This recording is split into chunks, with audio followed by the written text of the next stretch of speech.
I'm Professor Tim Campbell. Trust you all can hear me okay. I can see we've got a good bunch of attendees lined up, so I hope you'll all enjoy the webinar.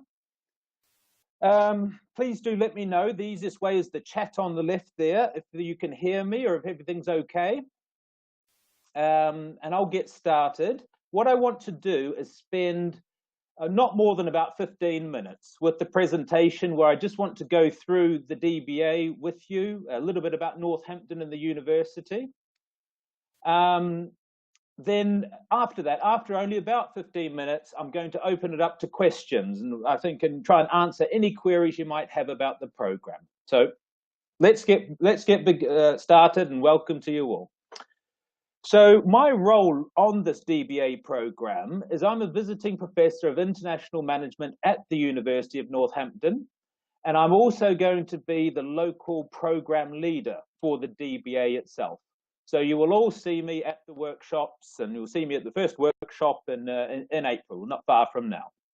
And so I essentially coordinate things from this region with the program leader, a lady called Sandy, who coordinates from Northampton, who you'll also meet in the first workshop. So let's begin. I thought I'll just very quickly begin on Northampton. This is the program from the University of Northampton. Many of you, some of you I'm sure have been to the UK, some of you probably haven't. I'm not sure if many of you have been to Northampton before. So on my map of the UK there, you won't be able to make out Northampton, but you'll be able to see a great big arrow, and that's actually pointing to the town of Northampton. It's about 100 kilometres away from London. So not too far, but just a bit north of London. It's a very historic town.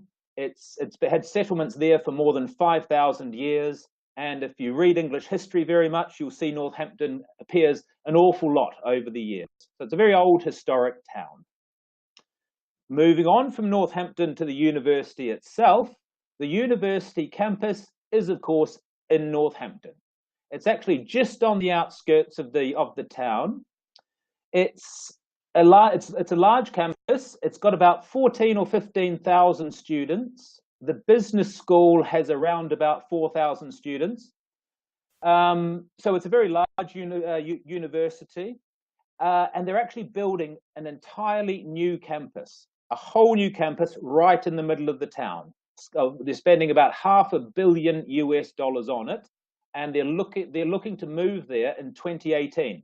So for those of you starting the program, you'll actually graduate from their brand new university. But it gives you an indication of the amount of investment that this university is making. There's not many universities that build entirely new campuses, and I've seen the plans for it, and it looks quite amazing. But just to tell you a bit about the university itself, which I want to do on this slide, there's been education in Northampton since the 13th century, an awfully long time ago. But if we consider just the modern history of the university, it came from Northampton Technical College, which was developed in about the 1920s. Then over the years, it's evolved to eventually become the University of Northampton as we know it today.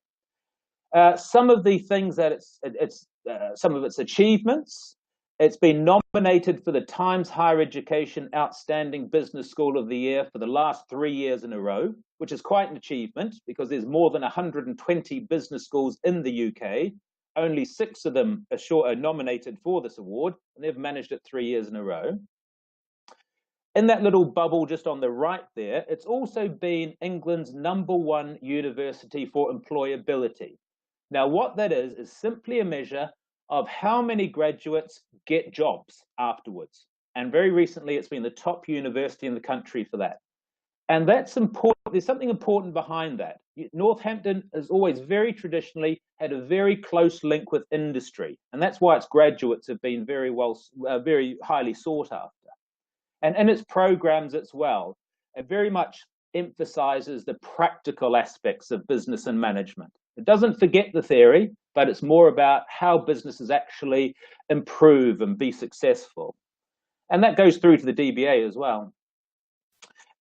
On my bottom bubble on here, it's saying it's also been the #1 university in the UK for value-added education. That's a measure of teaching effectiveness. So it's been the top in the country for teaching effectiveness as well. Importantly, it has its royal charter. That means it is a UK official governmental UK institution. You cannot award degrees or call yourself a UK university without your royal charter, which Northampton, of course, has.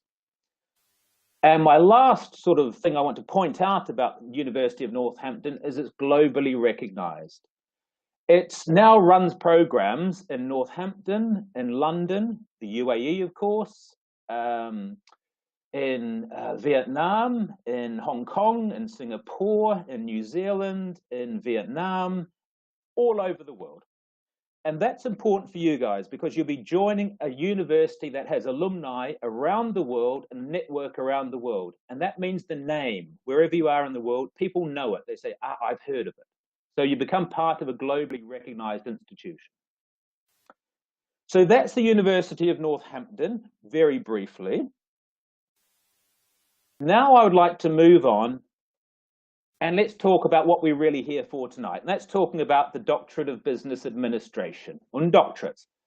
And I thought the best place to start would be what actually is a Doctorate of Business Administration? So just generally to begin with. And then I thought, well, actually, I'll take half a step back and say, actually, what is a doctorate? Why do people do them? And how do you get the title doctor before your name? That question is actually much harder to answer than you might have thought, because the term doctorate and gaining a doctorate has been around for hundreds of years. And what it means and how you get one has evolved and changed over the years. And even today, the term and how you get one can mean different things in different countries and even different universities. So I'm just going to give you the broad sort of idea about this. You know, what the general gist of this. A doctorate, so they appeared hundreds of years ago when modern universities first began to appear. And you would earn a doctorate if you were a specialist in a particular subject. You would be given a license to teach. And that's what a doctorate was. It actually comes from the Latin word docere, which means to teach. So hundreds of years ago, you got awarded this if you were done enough work that you could actually teach and practice in a particular subject. Then over the years, different people in different professions started getting doctorates or licenses to teach and practice. And the most well-known ones you of course recognize today are medical doctors, doctors of medicine. We also have doctors of education, doctors of pharmacy, doctors of engineering, of course, doctors of business administration, and these different types of things. These are what we call professional doctorates. And these are doctorates that are for people primarily in a particular profession.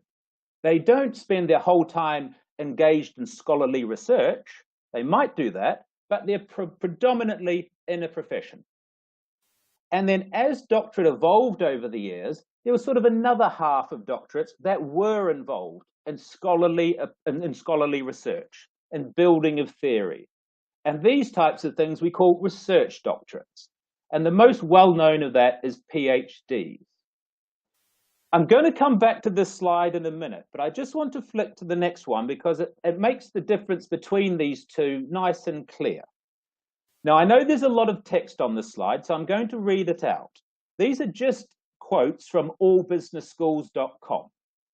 Reading the top one, it tells us that PhD programs in business focus intensively on preparing candidates to conduct highly specialized scholarly research.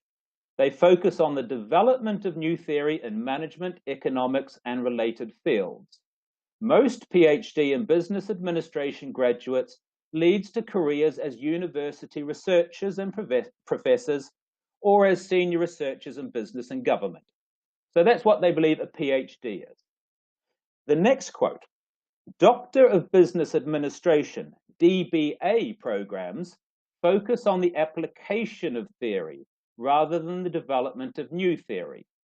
While they're also intended to prepare graduates for academic careers, the Doctor of Business Administration, by virtue of its focus on application of theory, has more practical application in managerial settings than a PhD. So I think these two quotes make the difference quite nicely. DBAs are for people who are predominantly in a profession. PhDs are more for research people who would like careers in the universities and professors, that type of thing. As I say, it's general. In business schools and universities, you will find DBAs. And in industry, you will find PhDs in business and management. But as a general rule, this is what the difference is. DBAs are more applied. PhDs are more scholarly. Back to my slide I was talking about then. So that's generally the difference between them. One's more practical than the other. But PhDs and DBAs academically at UK universities, they're at exactly the same level. There's no difference in the level. They're also both research-based degrees. You will do research in a DBA, you will do research in a PhD. And both of them confer upon the bearer the title doctor. So once you've finished, you'll be able to impress everybody by calling yourself doctor. So there are a lot of similarities there, but just be aware of the difference. DBAs are more practical, more for people who are in a particular profession, in business and management. Okay, so let me move on. Now I want to talk about the DBA program that we have at Northampton, which is coming up rather soon. The very first workshop is on the 7th to the 9th of April. So how it works, you do your first 2 years of what we call facilitated modules. Now you can just think of that as taught modules. When you did your master's degree, just think of you did a module, you had the teaching for that, and then a certain amount of time later, you handed in your assessment. Well, the first 2 years of this DBA is very much the same as that. You've got 5 modules that you're going to do, and each of them has an associated assessment with it. So we call those facilitated because it's basically taught modules, if you like. Then the second 2 years of the program, that's when you do your research. That is when you do your thesis. And it's in the second 2 years that you will get your supervisors who will help you with that. And the modules that you actually study, as you can see here, as you'd expect, they're research-based. So you look at the underlying principles of good research. You're going to look at advanced quantitative analysis, advanced qualitative analysis. The module about developing leadership and business research is all about how you can transfer the leadership research, or rather research culture into organizations. And then reflecting on business practice is a module that lets you look at an actual issue within an organization and how you might research and critique it. So that's how the program goes. 2 years facilitated, 2 years is your thesis.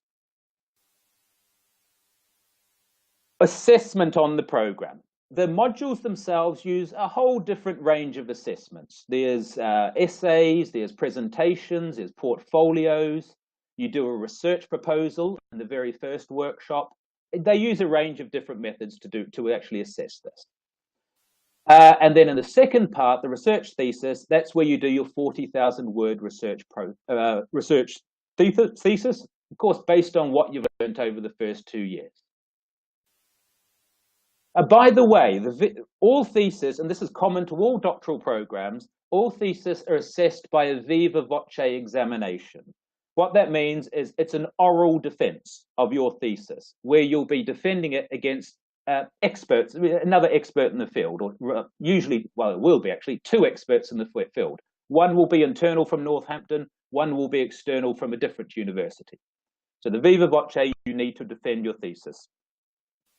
That, by the way, is done in Northampton. So you do need to go to Northampton for that. What sort of support do you get?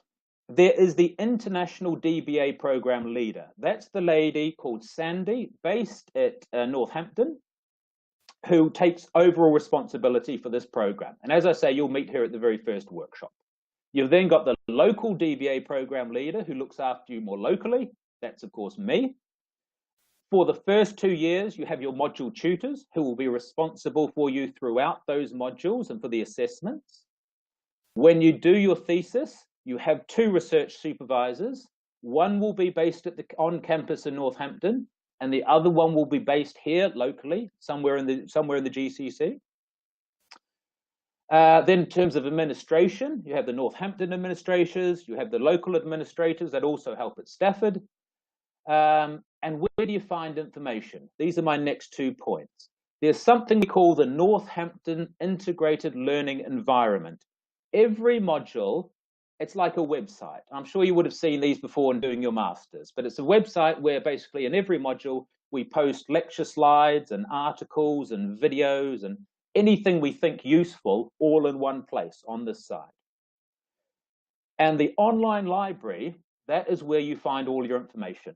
There are many hundreds of thousands of journal articles, there's ebooks, there's everything you need to actually research for your studies. Okay, so there's everything you need through that to support you with that. Just a quick note on some of the fundamentals here. Entry requirements. It's a doctorate program, so we need a master's degree in a business-related subject. We want you to have a minimum of 5 years work experience, some of which we think should be at a senior level, and be employed in a leadership management role capable of supporting the achievement of the program learning outcomes. Essentially, we're looking for people who have master's degree and are in, who are merging into senior positions or may already be in senior positions. That's what really suits these doctoral candidates. The nitty-gritty, as any good business and management student should want to know, how much is it going to cost? 38,000 USD is the total program fee. Now, I believe, and I know you will do your own research on this, but I believe for a UK governmental university, fly-in faculty, local supervisors, it's a taught program, of course. It's not online, it's taught. I don't think you'll find anything anywhere near that. So we're very proud to be able to offer a DBA program at that sort of level, at this sort of quality. Just a couple more things from me. Why should you do a DBA at Northampton? It's an investment in your future, both in academic and professional fields. It'll put you into the very senior levels of management, in consultancy and board level. So in the professional field, it will do that for you, and it also opens up the doors of academia. There may be, I know there are people who would like to do a little bit in academia, perhaps do a little bit of teaching. Others who, a little bit later in their life, perhaps would like to move into academia completely. Of course, it opens all those doors for you as well. It's the ultimate level of study. As I said, it's generally considered that this is the end of your formal study, the doctorate. That's something to be incredibly proud of. You can, another reason why you should do a DBA is you can contribute to business and management practice. That's the whole outcome of it. Your thesis, it will be expected, will be published in an academic journal article. And again, that's an achievement. I think it's also important that you've got the international and local supervision. So you have somebody here more local who will understand the context and help you with that, because let's face it, all of your theses are likely to be on organizations within this area. And then we have local workshops from leading international faculty. So they're just some of the things that I think are important to this program. This is my quote, a final word from me before I take your questions. Completion of the Northampton DBA will set you apart as an expert, able to lead and manage at the highest levels. You will have made a unique contribution to your field and developed outstanding analytical, critical, creative, and reflective skills so needed in today's business world. As the number of master's graduates and MBA graduates increases so much every year, the same has not happened at the doctoral level. You're going to separate out, differentiate yourself as a real expert in your chosen field. Fantastic. I did pretty well. That was a little bit longer than the 15 minutes I wanted, but not too much. Now, the key thing is now I want to hear from you guys, the questions you have about the program.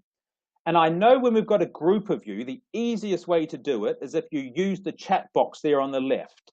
That means we can get through a lot more questions, and then I can see them all and we can all see them all. So that's the best way to do it. I've got a question here already from Miriam. Can I complete the program in less than 4 years? The short answer to that is yes, you can. Now, the first 2 years where you have your modules, you have set workshop dates and set assignment hand-in dates. So you can't speed up the initial 2 years because you do your workshop, you hand in your assignment. It's the second 2 years, the thesis stage, that we give you 2 years to do. If you're really good, you could do that in a shorter period of time. So it's a thesis stage that could be done shorter than 2 years, making the whole thing less than 4 years. Hisham, if I do not hold a master's degree, but I have extensive work experience, will I be accepted?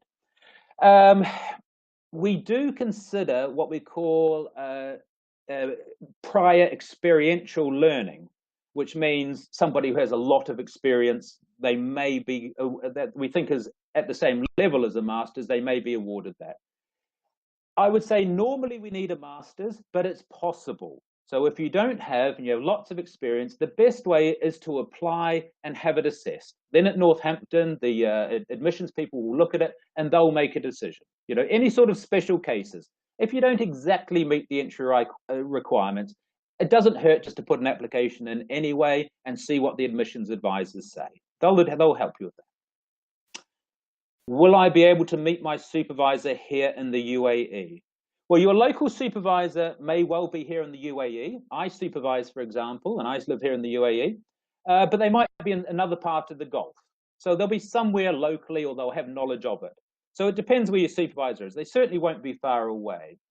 And what I also say with supervision meetings, even the students I have here in the UAE, most of the time we actually just call each other or email each other. So we tend to find that's the most effective way of communicating anyway. But certainly you'll be able to meet them. Hang on, Khaled. I almost missed yours. I'm specialized in supply chain management. Are you fine with accepting DBA students in this field in particular? Oh, very good question. I'm pleased you asked, because Northampton is very strong in supply chain management. They've actually got an MBA program that's SIPS accredited, one of only 2 universities in all of the UK. So absolutely, they're very good specialists in that area. Now, Hytham, I don't want to be pessimistic. You can be pessimistic, Hytham, don't worry. But how difficult is the thesis part? PhDs usually have a high fail rate. You're absolutely right. The completion rate for PhDs, certainly within a certain period of time in the UK, I believe is somewhere between 20 and 30%. So you're right. They don't have an awfully good reputation in completion. But that's because PhDs I think a lot of the reason is because PhDs are so long. They take, for example, a part-time PhD takes 6 years, a minimum of 6 years. So I think that's a lot of a reason for it too. You'll find DBAs have much better completion rates. The reason is the thesis is much shorter than a PhD. You're only doing 40,000 words, which is less than half what the usual PhDs will do. And also, you've had 2 years training in research methods and how to do these things. So we find the DBAs have a much better completion rate. If you get to that thesis stage, which I certainly hope you all do, that you should be able to pass. You would have had the grounding to be able to pass. Miriam, can I get any exemptions if I've completed a DBA program from any other university? I would be incredibly impressed if somebody completed a DBA and wanted to do another one. But I think probably what you mean here, Miriam, is if you've done modules at doctoral level, would you get any exemptions? Again, it's possible. It depends if they match to what we teach. So again, I would say, put the application in, we can ask for these exemptions, and then if you give us details of what you've studied in the past, we can map and see if there are any similarities between them. So it's possible. Khaled, my MBA is 15 years old from the University of Western Sydney. Oh, Australia, very nice. Oh, Sydney, lovely place. Is this a weakness? Again, I know we ask for MBAs within the last 10 years. And the reason Northampton does that is they say that MBAs have changed a lot over the last 10 years. Now, my MBA, I did, I'm trying to think, would have been 16. Mine would have been about 17 or 18 years ago as well, actually. So it's quite a way. Again, I think as long as you've got a good deal of experience, I'm sure it would be okay. I'm sure this is non-standard route, but I'm sure we could get it. Hisham, what is the standard duration of each module? Well, let me quickly go back to the timetable. Here we go. So, for example, your first module, Principles of Research, you do on the 7th to 9th of April, and then the next is due in July. So, how long's that? April, May, June. It's about 3.5 months in between modules, something of that order. And your assessments would tend to fit in with the structure. You tend to hand in your assessments about the time that your next module starts. Adiolo. I was an MBA student and time was against me, and I was awarded a postgraduate diploma in business administration, okay, because I didn't finish the dissertation. Can I enter for the DBA instead of enrolling to complete my MBA? PGD from the University of Wales, and I have managerial experience. Again, I would say usually we do need that master's degree, but again, for non-standard entry, if you can send us as much information as you can, I can be in touch with the people in Northampton, the admissions, and we can consider your case. So for anything non-standard entry, don't let it put us off. Just send as much information as you have to us, and we'll run it by the admissions people. Hytham, I'm based in Bahrain. What if I'm not able to attend one of the workshops? Is there a way to make up for that? Okay. Well, you know, we're realistic enough to know that some people may not be able to make a workshop because things happen. You know, people may get ill or something may happen at work or whatever. So although we want you to make these workshops because they're so important as much as we can, if you can't make it for some good reason, then we'll have to think of some way to make you up. And I would think the easiest way is to put you in contact with the module tutors who will help you to do that. So we want you to make these workshops. They're very important, but we do realize things happen. Maybe something happens and you can't make a workshop. Then we're just going to have to look at how we can make it up. Miriam, will my degree state online distance learning? No, it will not. Remember, this is not an online degree. This is you're actually being taught in the classroom. The online materials are just there to support your study. Online learning is where everything is done online, and it's not that type of program. What is the purpose of the proposal and how intensive must it be? This is a very good question, actually. I've had this from other people. When you apply for the program, they ask for a proposal of about 1,000 words. And then you'll notice that when you do your very first module, you're going to be assessed by doing a proposal. So then students say to me, well, why are you asking me to do one when I'm just going to do one when I get on the program anyway? There is actually some very good reasons for this. The first reason is we need to know what sort of area you're thinking of doing your research in, what you're thinking of actually doing your thesis in. Because some people can choose some rather obscure areas. And if we don't have somebody who can help you and supervise you with that, then you know, you need to know now. You need to know before we get on the program. We can't have you on the DBA program. You tell us that you want to do something that we simply don't have the specialist supervisor to be able to help you with. And of course, that's a problem. So the first thing we're looking for is we're making sure in your area, although it will change, you know, we know this, so we just need to know sort of the area or the subject you want to be in. As long as we know we have supervisors in that area who can help you, that's the first thing. So we're looking for anything that's very obscure. We would probably push that aside. The second thing we look on these proposals, we need to know, do you have access to data? Because doing research, that is the biggest issue. You can't do research without data. So we need to know, do you have an organization that you can get data from? Are you a part of a network? So we're looking for that as well. Do you have access to data to do your research? And you may think it's easy, but it's not. For any research that we do, the hardest part is finding good quality data. You can't just knock on the door of an organization and ask them for potentially sensitive data. It doesn't work. So that's the second thing we're looking for. Does this person have access to information, data to do their research? And the third one we're looking for is just a general proficiency. Does this guy look like he's up to, can he write a proposal that looks up to doctoral level standard? So that's why we do it before. We don't want to get people on the program and then we disappoint them because we don't have a supervisor in their technical area, or they're just not up to the standard to be able to successfully complete the program, or they just perhaps don't have the ability needed to be able to study at this level. So that's why the proposal is important. That was a long answer, Hisham, but I hope that answered it for you. The second part was how intensive must it be? It doesn't need to be too intensive. It doesn't need to be too specific. Remember those things we're looking for. Is it something we can supervise? Does it show that you can write at doctoral level? And does it tell me you have access to data? The detailed one will come next after the first module. Hytham, is there another intake for the program this year? We don't know. There's the honest answer to that. We know that this one will go ahead in April, and then it will depend on demand as to when we start the next one, whether it's at the end of the year or not. So I'm afraid I'm not sure about this at the moment.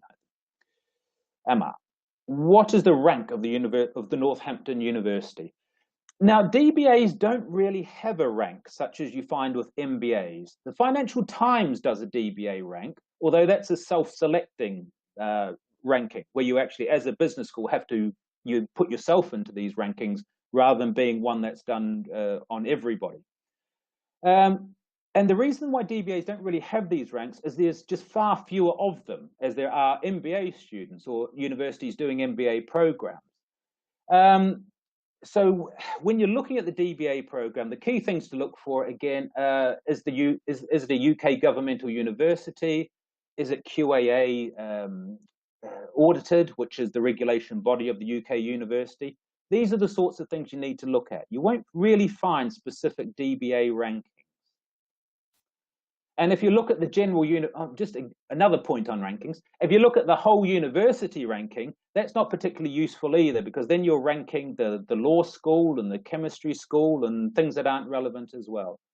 So it's more so a matter of making sure it's a good quality university and business school. Hisham, do we receive any additional study materials besides what is provided? Do I need to buy extra books, etc.? No, you don't. If the module requires a core text, you will get it as an ebook. However, at doctoral level, as you probably guessed, you need to do a lot of reading, and most of those are journal articles. So we don't rely on books very much. We do a little bit, but not very much. So you'll find actually the online library using the e-books and the journal articles will be your primary source of information. But if a module doesn't have a core text, you'll be provided with it. What can we expect in the first 2 years of the DBA? What kind of exams, coursework will there be? It's a real mix. For example, the first module has, as I say, you're assessed by a research proposal and an essay. What else have we got? There's case studies, and I think quantitative analysis has case studies.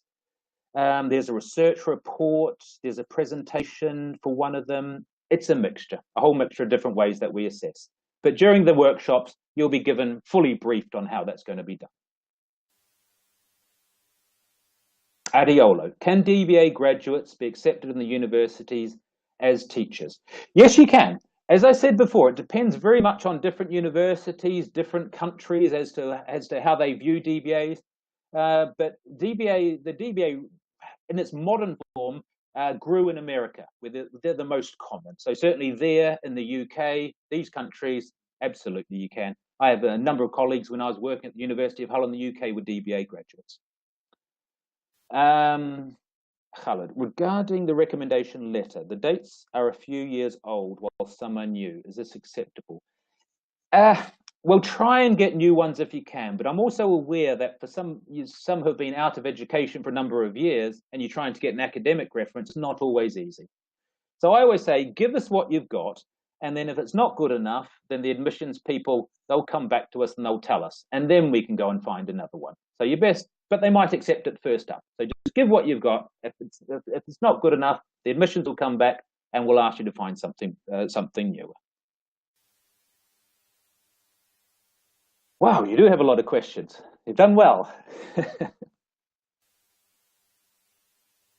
I think I've exhausted them. That can't be too bad anyway. Thank you, Hisham. Thank you, everyone. As I say, let me come on to my last slide, which has got my details, because there will be other questions that will come to you. And I want you, there we go. There's my email address. Oh, and just one question from Antoine. When is the last date for registration? In fact, I'm still waiting for my company's approval, which takes 1 to 3 additional weeks. As soon as you can, Antoine. I think the actual our first workshop's not until April.